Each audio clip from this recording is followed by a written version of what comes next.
Hello, my friends. It is Doug here from 2 Plus Tough. Sorry, I started on the wrong camera there. Welcome to the last day and probably the thrilling conclusion of our Warhammer Fest content. Basically, if you've joined me the videos that I've done this week, thank you so much. And today, well, if you don't know, Games Workshop said that they were going to have... Sorry, let me take these off since there's nothing going on right now. Games Workshop was very unclear about what was going to be premiered or previewed today. And so there's a lot of speculation. People are like, oh, I want a new edition of Kill Team. Let me move the chat so I can see it. We'll hang out together. I want AOS 3.0. I want some Primaris Stormcast. There you go. More Warcry, all kinds of stuff.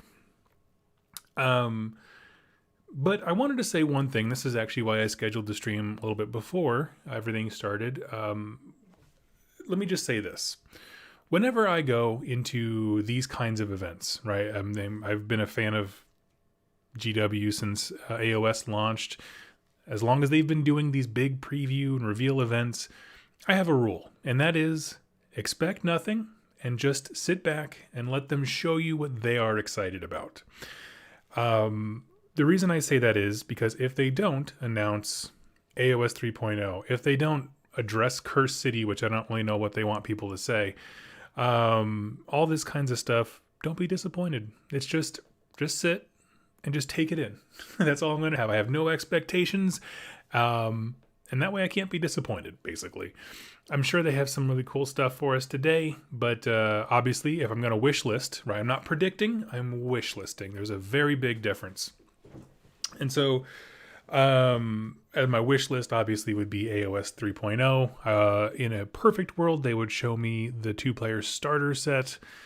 Yeah, and it might mean, but honestly, at the end of the day, anything that they can do to keep me excited and you guys excited. There will be people who are going to be unhappy no matter what. I have a saying that Games Workshop could put a $20 bill into every single box of miniatures they sell, and people would complain about how it was folded. So we're going to temper expectations and be excited because this is some of the best parts of our hobby, you know? My criticisms for this last week have been the fact that they've already revealed all the stuff, not all the stuff, a portion of the things, mostly for 40K, that they've already mentioned. The preview stuff was already there. So my point is, if they're setting up the last day today to be a day to show us a big thing, right, that's going to blow our minds, just have an open mind about what it is. And if it's not your thing, be excited for somebody else. You know what I mean? Like, I kind of touched on this yesterday when it came to the... No, it wasn't yesterday. It was the other day when we did the Aeronautica. They showed off the new plastic Thunderhawk gunship.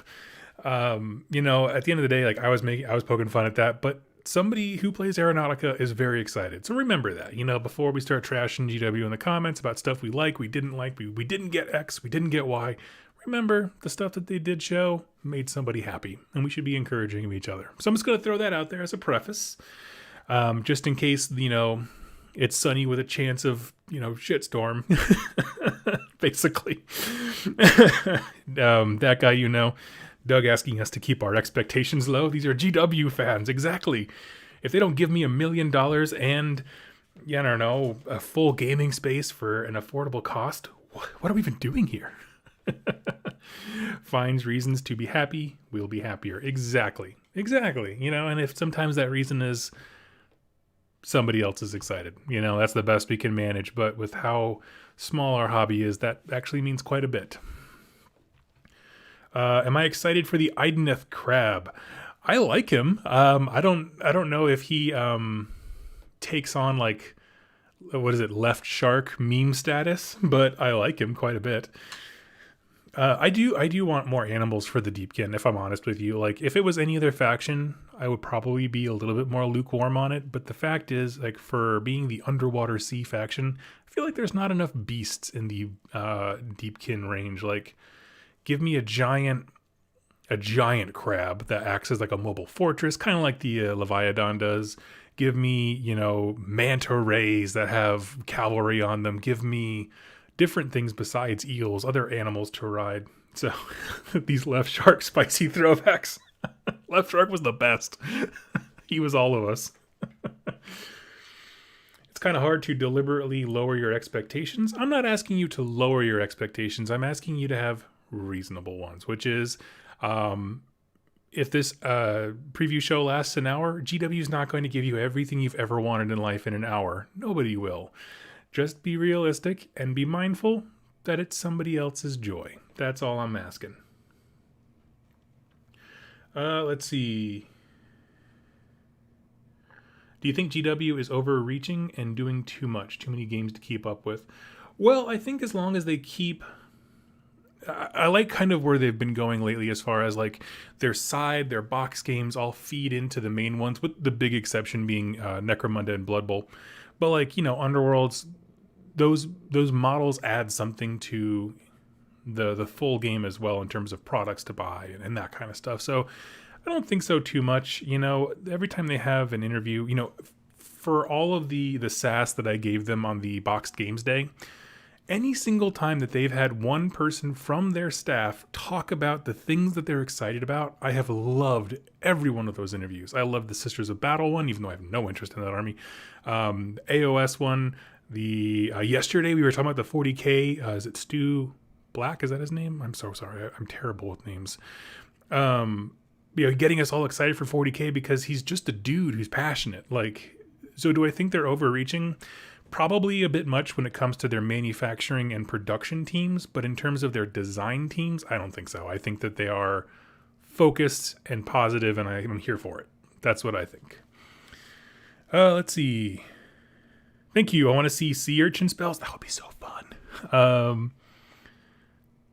Oh, thank you so much. Just a thank you at the end. Yeah, I appreciate the positivity, especially when I'm painting with my son.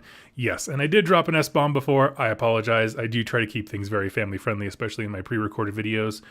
When I do live shows, it's much more of a 2+ tough after dark, Raw, uncut. Let's see. Even if it's cool AOS stuff for 3.0, 40K fans will be hurt because it's not Horus Heresy 2.0 or whatever. Exactly. That's all I'm saying. And for us on the flip side, hey, Age of Sigmar people like me, if 40K gets another army announced and that's the big reveal, all right, I'm happy for them. That's all. You just say, not for me. Val, I was hoping to see squats back in 40K. I'm just going ahead and tear that Band-Aid off. The design team hates the idea. They brought it up with me at Nova, and with the exception of a few models that are a nod to squats in terms of like Necromunda Bounty Hunters, I don't foresee it happening. Sorry, bud. AOS real-time strategy game. Yeah, that would be cool. I will say, there is a certain game called Stormground that's coming out at the end of the month. I can't talk about it too much. I was a part of the PvP beta. I can say enough to say that. But what I can tell you is it's a very fun game. It is turn-based, but I enjoyed it. There you go. There's your thing. Doug saves his NC-17 content for rerolling ones. A little bit, but thank you so much, Jack. Thank you so much, buddy. Oh, man. As a Kill Team player, is it wrong that I just want a little something for Kill Team today? Certainly not wrong. I would say don't burn your models if they don't address anything for Kill Team. That's the thing. I was actually watching a YouTube video on Tabletop Minions, Uncle Adam. He was talking about Kill Team in terms of, is it dead if they don't release new products for it?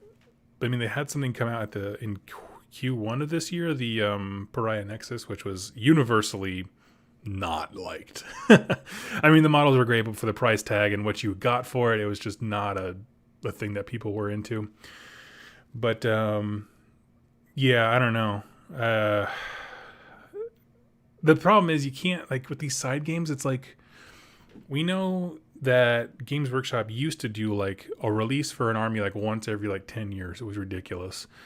And they would just do these big, hallmark releases for a faction. That's how you knew the game kept going, right? Whether it was your faction or not, you knew the game was going. Fantasy battles, 40k, that kind of thing. When it comes to the side games, the box games, it's a little bit harder to pin down what they want the release schedule to be.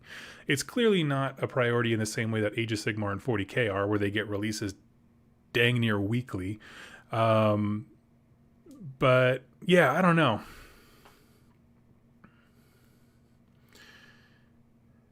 Uncle Adam missed the fact that GW just hired 2 people specifically for Kill Team. Yeah, I doubt it's dead. Look, honestly, if nothing else, the fact that it's already using the miniatures they already make and all I have to do is print a book every once in a while to sell more, that just sounds like printing money, and I'm pretty sure they're into that. But I don't know. So I think it would be really cool. Let's see. I'm just looking at the chat here, see what you guys are saying. So yeah, I don't know. I don't think it's dead. Do I think we'll see something about it? I don't know. I'm not quite sure. Let's see. Old World starter set to tie in with the last Total War game. That would be cool. However, I do think there's at least another year and a half before we start seeing stuff for the Old World. Like when the initial thing for Old World came out, they said 3 years. But then COVID happened and no one saw that coming. Even from that 3 years, we still have like a year and a half or so. So that's not a crazy idea. I wouldn't be surprised if something like that existed in the future. It's not something I would bank on today. But it's a product that actually makes a lot of sense. So you are printing money equals good. Get stonks. Exactly.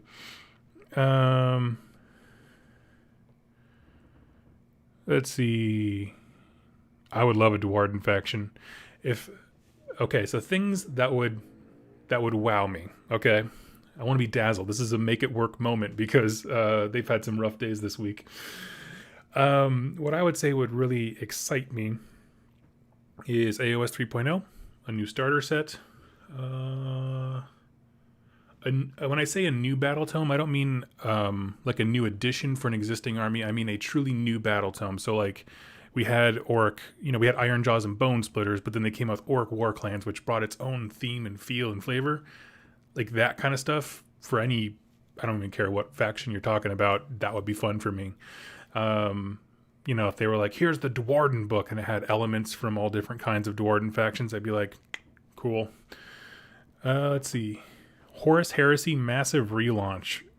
I've heard that a few times. Where is that coming from? I as far as I know, Horus Heresy, I mean, my God, Kill Team people want to talk about a dead game. Horus Heresy receives very little in the way of updates, like painfully little.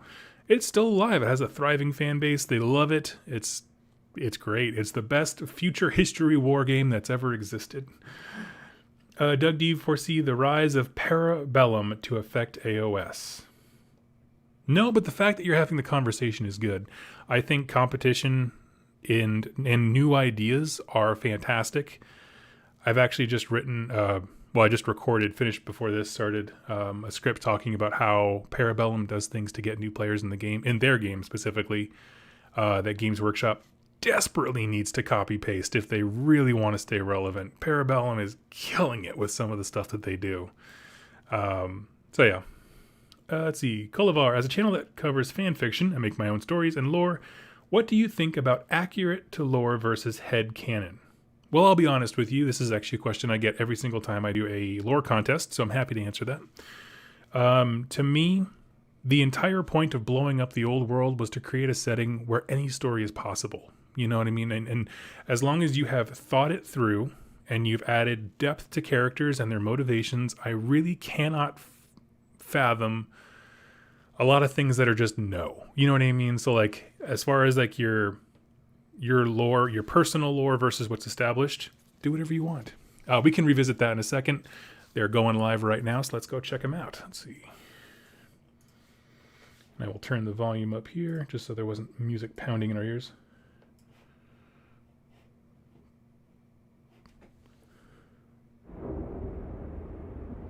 Oh.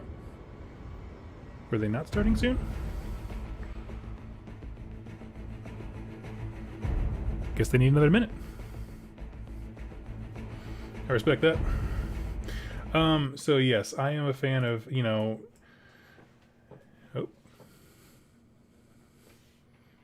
here we go. There we go. Okay, they were having problems. I was like, what?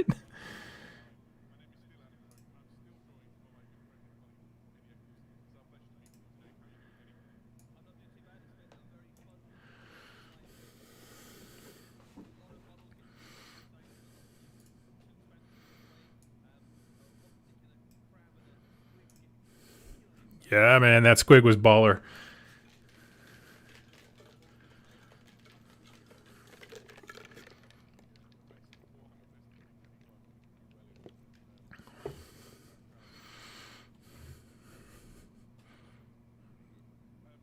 What?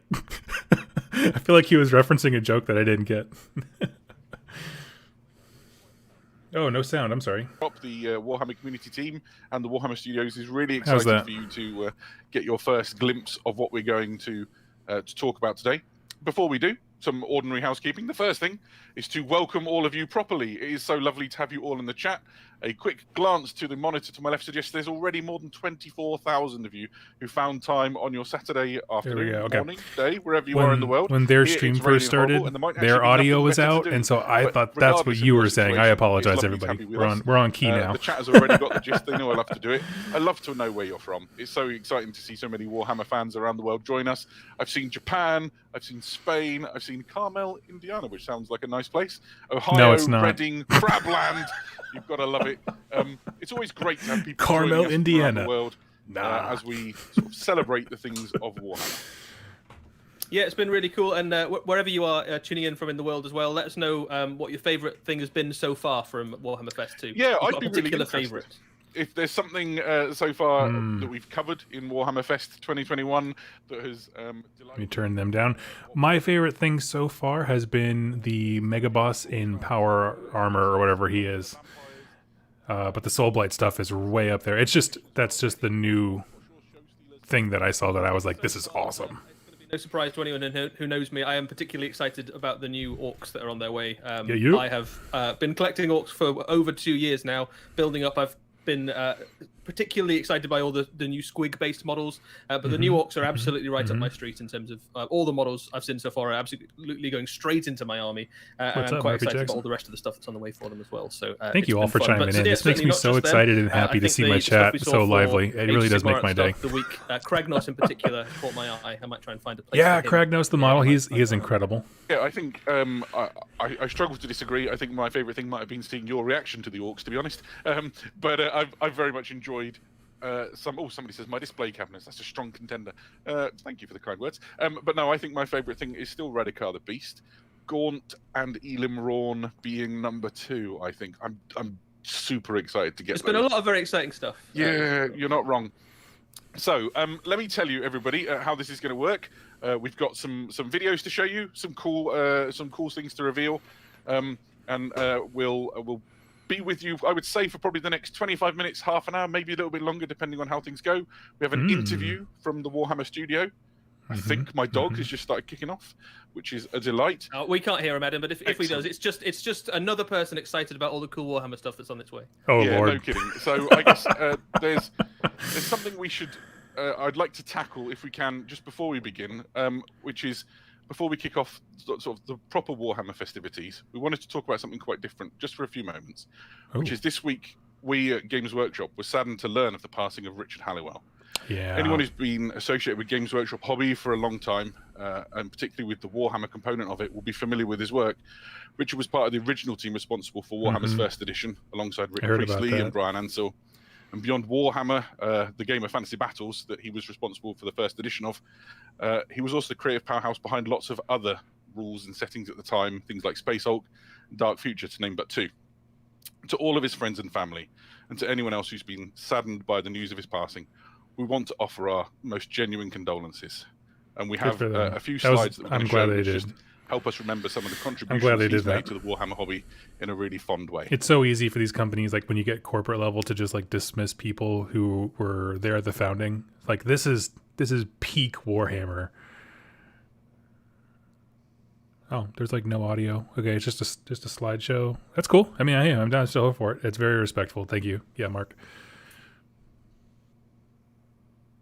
Oh yeah, I remember. I remember some guys playing Dark Future when I was first getting into the hobby.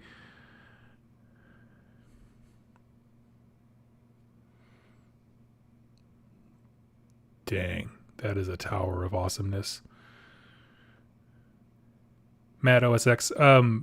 They just started the stream, so you didn't miss anything. They're just doing a little bit of tribute. Cool. One of the original Warhammer creators passed away this last week. To Warhammer, I think you can all agree. And so they're just taking a moment to thank him, which is, I think, wonderful.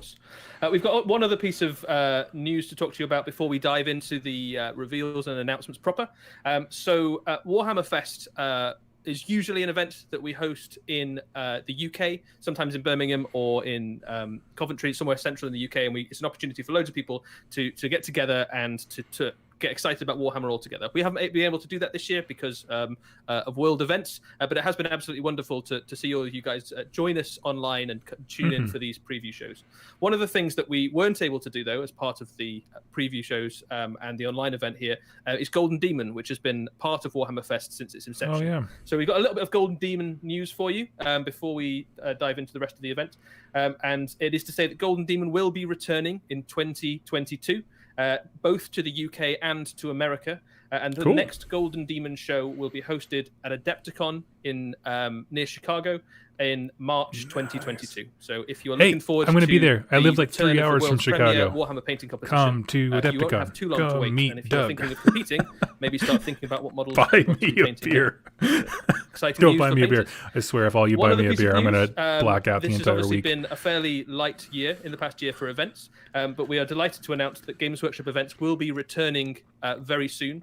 And one of the very cool headline things that's going to be happening is there is a Warhammer US Roadshow coming to the US to cities like Orlando, New Orleans, and Austin, which will be a great event which will have Warhammer 40,000, Warhammer Age of Sigmar tournaments, and will culminate in a final in Los Angeles, which is very exciting. So a whole new season and suite of Warhammer events will be coming very soon. Al, it just means pay respects. For more news and details as we get it. Awesome. I know. Right. So can I cover that like an Antiques Roadshow? Like I'll just follow them. The heart of the matter today. Raph, do you want to play a little something which will tell everybody what we're going to be talking about for the rest of this reveal show? Gird your loins.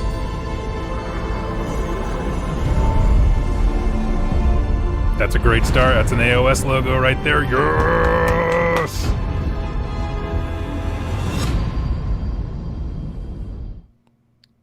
Thank you. There we have it. A lot of people guessed correctly in the chat. It was quite interesting watching you all speculate.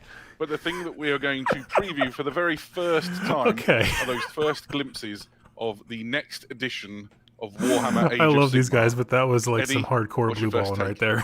So I think a lot of people correctly predicted that we were about due for a new edition of Warhammer Age of Sigmar. Oh, man. It's been a very, very exciting time for the Mortal Realms over the past few months. A lot of people have been looking at the Broken Realms and quite rightly surmising that something fairly big and significant was coming. The events of Broken Realms have, of course, been earth-shattering, certainly the final installment, Kragnos, not least amongst them. But they are all leading to something, and that something is a brand new edition of Warhammer Age of Sigmar, which means exactly what you think it means. It means amazing new miniatures, incredible new storyline, great new rules, some great box sets that are on the way, and we're going to take a little look at some of those new miniatures and hints about some of those bits of lore and things in this preview today.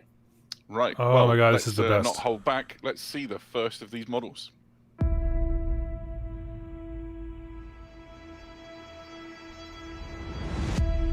Okay, so they hit resume. I'm on board again. Ooh. No. Oh, wow. That's incredible. Oh, I love the rock she's standing on. I feel like that model has so much more presence than the Celston Prime. Oh, that was incredible. That was our first ever sighting of Indrasta, a brand new model for the Stormcast Eternals faction. Indrasta. Eddie, what can you tell us? So this is Indrasta, the Celestial Spear. So this is a brand new top-level hero for the Stormcast Eternals. I love her something armor. very different, something very new. And so the much Herald less very much bulky of a than new age Stormcast. a new age for like the Age of Sigmar. Liberators, I mean. She is a monster hunter extraordinaire, almost without peer across the mortal realms. And where she sits in sort of the hierarchy of the heroes of the mortal realms is she is on a par with. I heard you boys have a Kragnos problem. Celestant Prime. She is one of Sigmar's top heroes. He's imbued Damn spear, I love it. The power of the realm of heavens itself with his portion of his celestial strength, and she takes that and she leads the fight, leads the spear tip thrust of the Stormcast Eternals into the mortal realms. An absolutely stunning miniature. So I think the Stormcast Eternals are not short on great miniatures. They've got dragons and drakes and heroes and all sorts, but she is probably out of the gate the best looking Stormcast Eternal model we have seen yet. So a slightly different aesthetic in terms of Eternals. She's got the celestial angle, I suppose, has been extrapolated. She's got like almost angelic sort typos of form. happen. Those weapons happen. I'm not worried about reminiscent it. of some of the Stormcast weapons Honestly, we've seen previously, but kind of they show a stunning model like this, and the first thing you guys new talk kind of about is a runes, typo. I don't care. On that model as well, both on the armor and the weaponry that might have some hints into the lore. Who knows? I almost wonder if those later. wings can be reversed. The like base is really interesting as well. You've got I'll let kind him of talk, really sorry. fun, thematic, swamp-esque looking base. Which might be hinting at some of the places that the Sanguinius' will be taking place twin in this new edition of Age of Sigmar. Ooh, subtle. This is cool. Yeah, I think having a good look at her, you get to see just the things that we're familiar with from the Stormcast Eternal range, the Sigmarite armor with its sort of really. Jack says she's going to look great painted as a Seahawk. She's got incredible wings, and some of the other Stormcast. Indrasta, the Seahawk. Their wings have been like literally made of light, haven't they? And I think of the Celestant Prime, for example. What we see here with Indrasta is this incredibly I'm going to go ahead and wings. say Huge angelic no. visual. And then she has weapons really majestic in their power and appearance. I understand from the scuttlebutt going around the Warhammer community office that the spear in particular is incredibly dangerous as a projectile weapon. Yeah, so she is the kind of hero that's you're gonna use to take out monsters in your enemy army. So from a gaming perspective, she has a lot of synergies across the Stormcast range. She's also got some synergies across the Order range. She's the kind of hero that kind of transcends a single alliance. And much like the Celestant Prime, she fits into any of your Stormcast forces as well. So she can show up in whatever kind of the muted gold is terrific, just absolutely terrific. The Anvils of the Helden Hammer, or any of the various different Stormcast hosts. The miniature, I think, it looks like a painter's dream. So there's a lot going on. That's a lot to like about this, and we'll get a chance to have a look at some Davis lovely MMA. close-ups as well on the Warhammer Seahawks community site. So if you can't make out that on your screen just yet, you will get a chance to look in closer detail. But a really stunning centerpiece kit, and I think we're going to see this as one of those ones that painters are going to really show off their skills on. So. Really lovely sculpted armor, probably a little bit subtler perhaps than some of the Stormcast armor we've seen before, a little bit lighter. I wonder if army design is changing because all these big heroes, they mentioned they plug in all over their grand alliances. I don't know. She is definitely a unique and interesting individual rather than a mass-produced Anton, warrior. I'm so disappointed how none of these female Stormcasts have longer hair. I could the see that, but I think if you're a warrior on that slide, we'll get it fixed for when they go live on WarhammerCommunity.com in a little while. So I don't know why they even addressed that. That's dumb. So much, but I can see from a practical reasons having their hair up or short. To totally. herald, as it were, the announcement of the new edition of Warhammer Age of Sigmar. But she's not going to come alone, right? One being by themselves. No matter how powerful a hero, the Mortal Realms are a vast and huge place, and she is only the spear tip of a brand new push for the Forces of Order into the Mortal Realms, and she is going to need some foot troops to back her up. All prosecutors. Okay, here we go.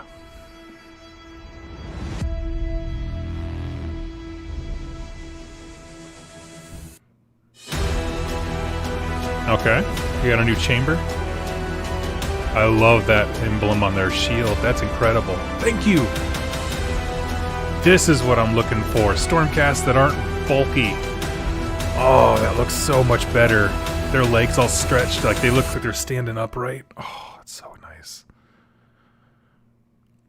Eddie, you just said you were excited to talk about these guys. Hit it. I'm sold. Yeah, I love this it. is a new type of Stormcast. This is a Vindictor Stormcast, and they are wearing Thunderstrike armor. So there's a few things to pull apart there. I think first off, let's start with the armor and why cue these the guys exist. AC/DC rip, Thunderstruck. For those of you who are caught up on the events of Broken Realms, listen along. For those of you who maybe haven't read your latest edition of the Broken Realms, Dinark, thank you so much for your donation, buddy. Close your ears for 30 seconds or so. One of the things we know that happens in the events of Broken Realms is that Be'lakor has basically cast the shroud across all of the mortal realms, and the Stormcast Eternals that previously, upon death, used to zap up into the realm of heaven to be reforged, they now can't always do that. They can be caught in this swirling cloud of chaos, and basically they are losing the war of attrition against the forces of chaos because they cannot reforge anymore. So Sigmar, alongside the Smith god and the various different ways of reforging them, have made a new type of Stormcast armor. It's Thunderstrike armor, and effectively what happens is that when these warriors perish, rather than just bolting back, they have a much more solid connection to the realm of heavens, and they almost literally explode in a cascade of lightning that fires them back up and blasts through the clouds above the mortal realms and back into the realm of heaven, which almost always gets them back home safe, but not quite always. So it's not 100% safe route back love to it. the I realm think of it has heaven, a but way it's safer better than it is for the silhouette other opposed Stormcasts. to it. It doesn't mean that you don't see any other Stormcasts. All the other Stormcasts are still out there, but they need to be very careful about how they commit them to the fight. These guys they can send into even the most chaotic of environments, and they can come out of it swinging. Yeah, I think what we're seeing is a very, very dangerous time in the mortal realms, even to be a Stormcast Eternal. I want to see her versus the Skaven Head Taker for sure. Are part of the solution to that.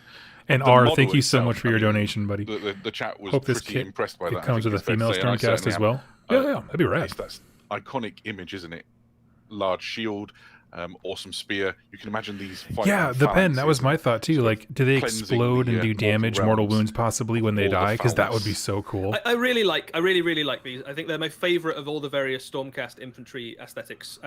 You've got your kind of basic liberators and the kind of mace and shield wielding versions. You've got the archers, but these guys have almost a kind of classic archetype about them.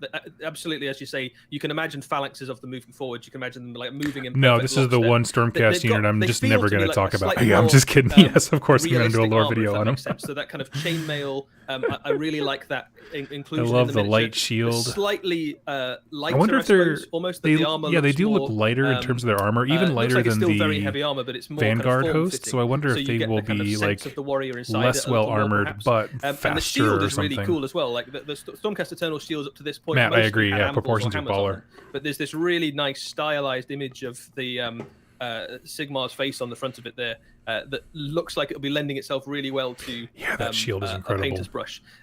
One of the things that's always been nice about Stormcast armies is they just paint up really well, which I'm sure you can attest to. Well, yes, my Hallowed Knights army. Okay, so there's a two female for the Warhammer Visions. I'm sorry, R, who just put that in the chat.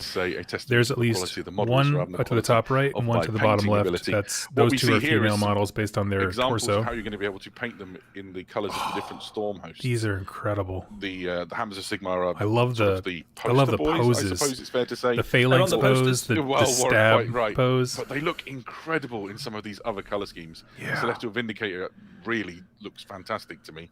Yeah, I really like the Knight Excelsior there in this kind of red white armor. One of the things you can't quite make out maybe on that resolution, but maybe you can if your television's really nice. They've got a sort of battle chips across the armor. So one of the things you're starting to see more and more with the Stormcast is obviously they get broken and reforged and like sent down to battle, and their armor kind of gets battered. They're nailing these poses, absolutely. So I think you're starting to see some of that. I saw that. I'm all on board now. Schemes and things for these guys. Yeah, so it's really it's good. rad. I think every one of those color schemes looks great. I think your classic gold is always a. Is that a handsome Squidward Stormcast? But you've also got some really Celestial nice Vindicators. I think the Thank Celestial you. Vindicator, as you say, looks brilliant because everything looks great. I still have some from when I painted my army. Like I kept them for Warcry. I should just refill that entire army with. Which is the pose of the bareheaded Stormcast in the white armor. It really encapsulates. It's fantastic, and it encapsulates that image of the phalanx that I want to recreate. The idea of a locked shields, Stormcast Eternal Force sort of pushing outwards is just so cool. Right, I guess it's fair to say we're pretty hyped about these guys. That's here's an a odd piece picture. of another thing. Eddie, what can you tell us about this? It kind of looks like a paladin version of the same armor. This is one of the guys you might see on some of the posters talking about the new edition in your local store or similar. This isn't a Vindicta. This is a different warrior. This is an even heavier version of a Stormcast. And wouldn't it be great to see a miniature of this guy? That just be. Oh, look at that! It's like we planned the whole thing. So this is a Stormcast Annihilator with Meteoric hammer. He's an absolute. I love him. A he looks like he skips leg day every week and is just upper body. Details on him, right? I know a little bit about these guys. I've been lucky enough. I love the halo around his shoulder pads going up. This is a paladin level Stormcast. Annihilator. One of the new Thunderstrike Brotherhood. And effectively, this is the hardest unit of Stormcasts in the whole game in terms of their durability and their hardness to kill. So you put the shield on him. Yeah, I know the shield is super the cool. chunk. Yes. The armor Cleric, is really you're right. heavy. The thing that makes his kind of unique selling point, I suppose, to include him in your army is compared to the other paladins, and there's some really good Andrew choices. Pepper Parsons, thanks for really entertaining weeks of shows. Thank you so much, buddy. You're absolutely welcome.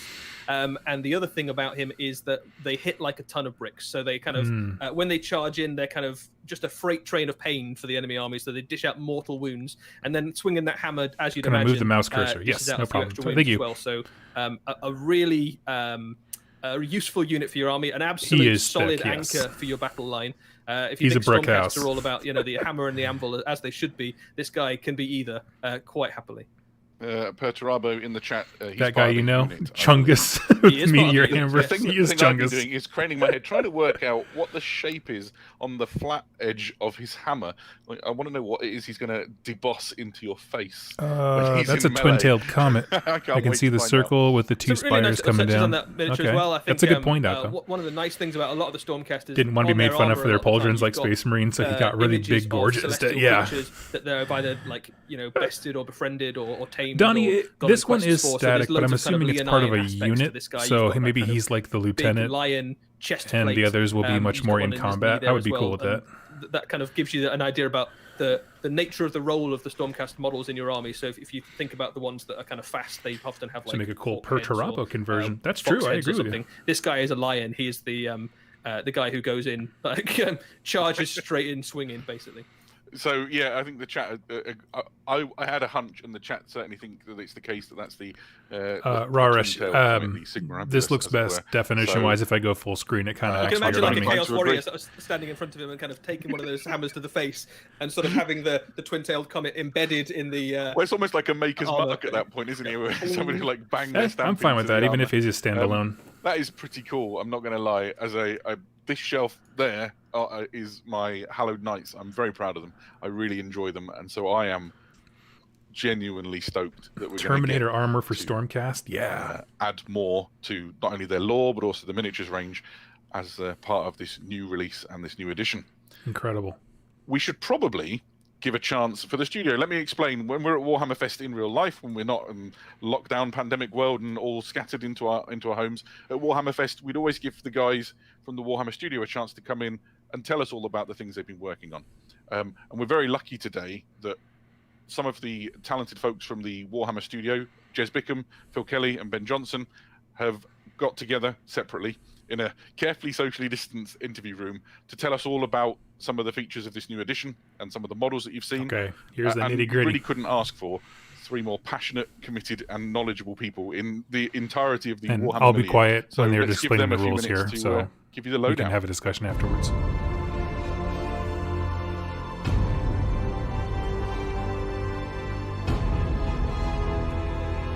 The third edition of Age of Sigmar, without doubt, is the best one we've done. It's going to blow your socks off, mainly because it builds on the really strong foundations of the second edition, where we really spoke about what the mortal realms were like.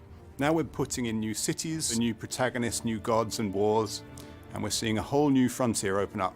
We've looked at every single aspect of Age of Sigmar. We've been building this game for 5-6 years now. We've gone back to the background and the world and gone, what detail does this need? What stories are we telling here?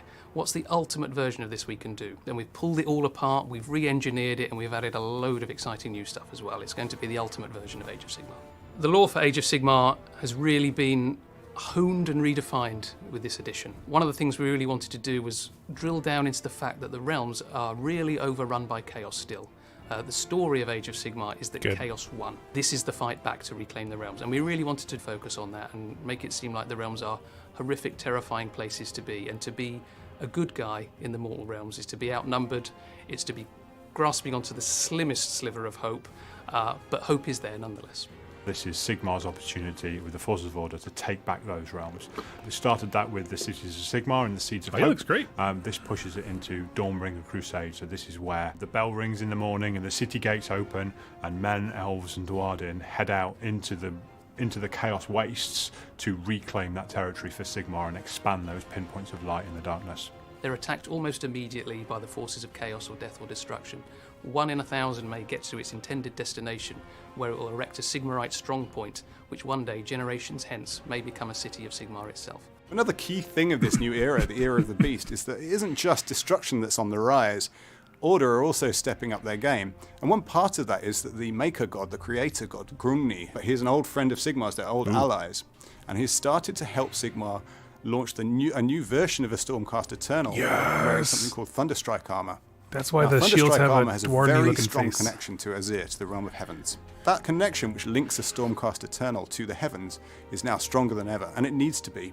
Indrasta, the Celestial Spear, is a champion of Sigmar. She is up there with the Celestant Prime as one of Sigmar's main weapons in the fight against Chaos. She's a monster hunter, and she's never happier than when she's slaying things left and right. Unfortunately, as with all Stormcast Eternals, her soul, her personality, her memories are starting to erode every time she gets reforged. And now she really is all about war and vengeance. So the other Stormcast are beginning to think, oh boy, she's walking a dangerous path here. But that's the sacrifice that Stormcast Eternals have to make to essentially win victory in the hostile mortal realms. Yeah. There's a few design goals that we wanted to achieve with the new edition of Age of Sigmar, from a rules point of view. One of those was to split out and break up the rules so that they're as clear and concise as possible. Also looking at the double turn. We really wanted to keep that, and we really wanted to introduce new ways that would influence how you build your army, whether you wanted to go first or whether you wanted to go second, and make a really interesting choice there for people. If you choose to go second in the battle round, you get more command points, and command points now interact with different abilities throughout the different phases, which also lead to less downtime during a phase. So a big thing that I wanted to look at was match play, particularly how you build your armies in match play. So War Scroll Battalions being one of those things, where in match play sometimes there's a bit of an imbalance where there's haves and there's have-nots, and that's something we wanted to address, and I think that's what we did very well with core battalions. We've worked extremely long and hard on this. We've looked at everything that could be improved and think we've improved it as well. When you see the new core rules, they've been pulled apart, expanded, retooled. Everything we hope is completely watertight. We've really explained everything that needs to be explained. There should be no room for ambiguity or interpretation at all in this. We really wanted to make a game that was simple to use, full of Jess, you don't know depth, nerds, that keeps you interested and excited, but I respect it. Throughout every phase of the game. And it completely brings a new light onto all your miniatures and their rules as well. You'll be coming to your army with fresh eyes with Age of Sigmar 3. It's going to be very, very exciting indeed. It is genuinely the best edition that we've ever done, from a rules, from a background, from an art point of view. And if you've never played before, it's a perfect chance to dive in.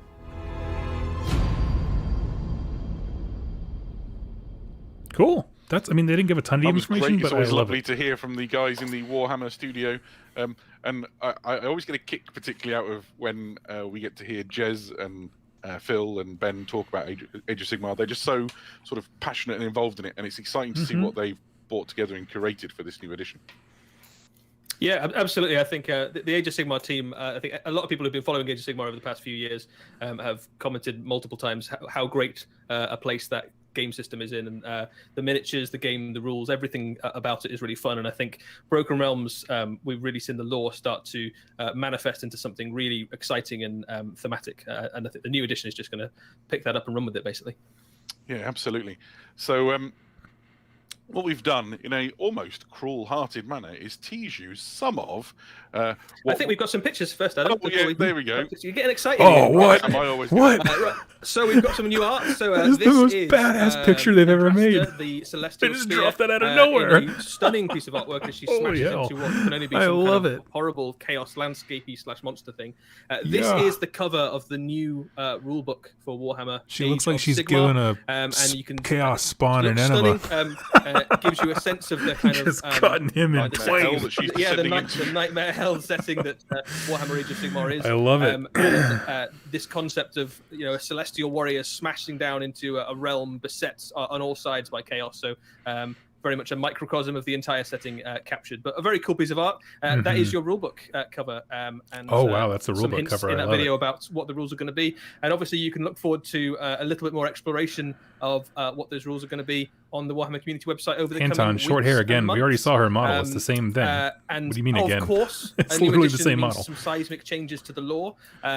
So we rifled through the new book and tried to find Cute a picture that immigrant represented song, what looked yeah. like seismic changes, and this was the one that we found. So this is we're not entirely sure what's going on here actually, but some kind of celestial / chaos earth-shattering event of some sort. I'm going to say it's I a think it's like- Stormcast it's fortress clear for on the everyone move.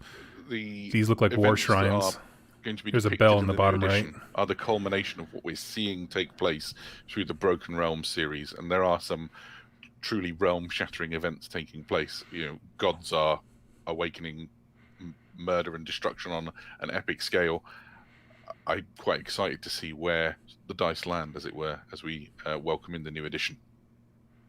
My favourite thing we got quite excited about this in the sort of pre-show as we were talking about what to cover off.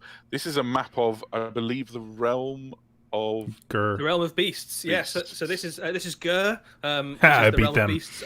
This is where a lot of the action of the new edition is going to take place. So what's exciting about this is that we've seen an awful lot of some of the other realms. So early in the Age of Sigmar, we saw a lot of the Realm of Fire. Hell a lot of yeah, the we're Realm going of to Life. Grr. We've recently seen quite a lot of exploration of the Realm of Shadow and the Realm of Light in the various elven shapes. We haven't spent a huge amount of time in the Realm of Beasts, but the new edition is going to have that front and center, particularly that large region at the top. You can see Thondia.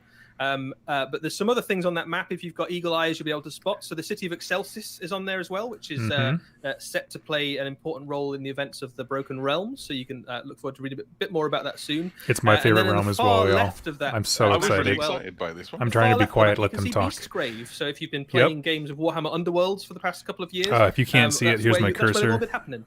Beast in that Grave, the little mountain is tiny there. hex there. Excelsius. But it's really nice to see the worlds of Stormhost Warhammer right Age of there. Sigmar come together. And I think that the Age of Sigmar team has done a wonderful job over the past probably 3 or 4 years, really, of really making them feel like a sense of place. And also that the events in some of those really big narratives feel like they really matter. So, like, when cities fell in the Broken Realms, people were like, wow, that's a really big deal. Like, a whole city has just fallen, or, gods have risen, monsters have fallen. The events matter in Age of Sigmar, and the story keeps rolling, and that's what makes it really exciting.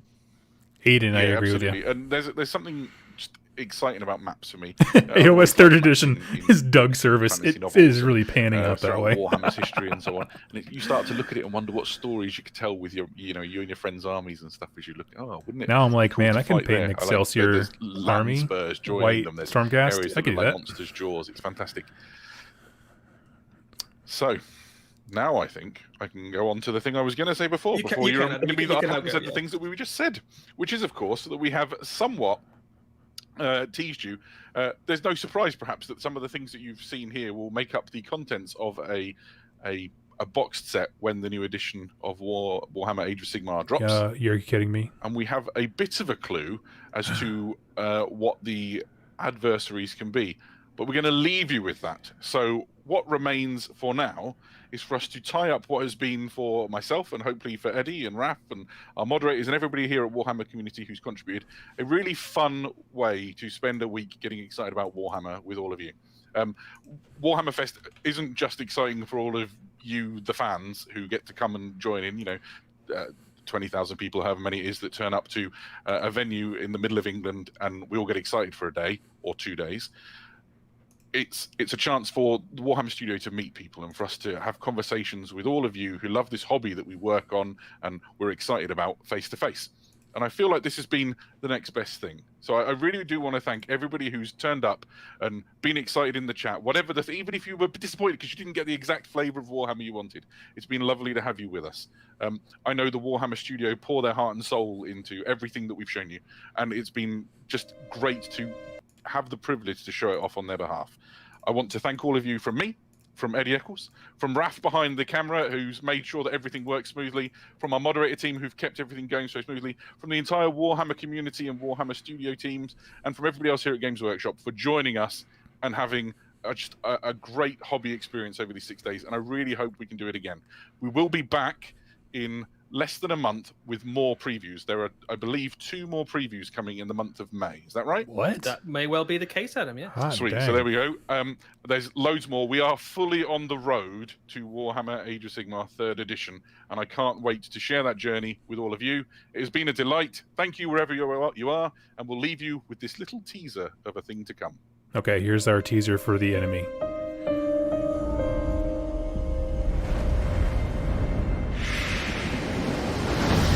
Three brave soldiers went to the bog. One disappeared right into the fog.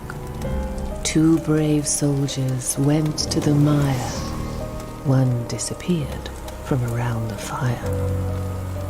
1 brave soldier went to the fen. None of the soldiers were heard of again.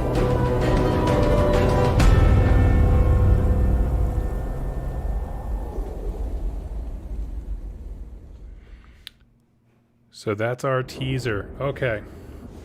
Holy frickin' smokes. Okay, hold on. Let me get my chat and everything adjusted here so that I can turn and then chat with you guys. So, okay. I have no idea what that enemy was. Whatever it is, I'm here for it because I love that voice actress. They hire her for a few different roles there. For me personally, you have some people saying Firmir, which is a faction that was on Forge World previously. I don't know which one it is, but honestly, here's the thing. You know, it's going to seem like I'm kind of ignoring a main topic. I'm not actually super interested in who the opposing force in the new starter set is. And the reason I say that is because I like the mystery. You know, we can take pot shots and guesses here all day. I have no idea, and I don't really care. I'm here for it. I'm just going to wait and be enthused when I see models, right? But what I can talk about is the fact that, one, they addressed, obviously, Age of Sigmar 3.0 is coming. I am hype. The fact that the main story arc is now in Gur, it's like they were like, hey, what are Doug's favorite things? And then just turned it into a game. I could not be more excited. Like, honestly, the art was gritty and gross. Like, you know, the gal slicing through all different kinds of gore and chaos stuff. I just could not be more excited about this right now. So I'm not going to lie to you. It was kind of at a gas for when it came to AOS for a little while, just because, I mean, I love following the story in the campaign books, but the gameplay, it just felt like it kind of got a little bit stale on me. But now I'm just looking at this and I'm just like, I don't know, man. I love it. I love it. I love it. So, you know, all that stuff I said in the beginning of this stream about, you know, not being disappointed if we don't get what we want. Forget all that. We got what we wanted. You know, we don't have to be nice anymore. I'm just kidding. I'm just kidding. I said that because somebody in the chat, oh, wait, it just moved away. Benjamin said nothing in the whole Warhammer Fest for him. Sorry, buddy. They covered a lot of different games. If it's not for you, nothing was for you. I don't know what to tell you, but I could not be more excited. As far as what the enemy could be, I don't think it's going to be Soulblight. I think it's going to be the Mothman. Oh, I love it. You just cracked it. The enemy is Mothman. If you don't know, I am a cryptid nut. The Mothman of Point Pleasant, West Virginia, the United States, is the best. Anyway, so he absolutely should be the main villain. So I'm hoping it's Destruction, to be honest with you. It could be, you know, it's interesting, like, because it did have like a fairy tale kind of chime to it, almost like they did with the Sons of Behemoth when they had their little nursery rhyme type thing. So I could see it either being a Destruction army based on that, or it could be, I could also see it being anything that has like a true fantasy vibe, you know, like Minotaurs, Centaurs, Beasts of Chaos. It could be I don't think it would be the, what are they called? Kurnothi, but I don't know. So anyway, I'm excited for the Stormcast models. I'm excited for what's coming. I would love to hear y'all's thoughts in the comments down below. We have a lot of people saying Firmir, a lot of stuff about Malarian, but there's just nothing about that made me think Malarian other than they used the word fog once, and that's like a tenuous connection at best. I don't know, man. Let's see, werewolves.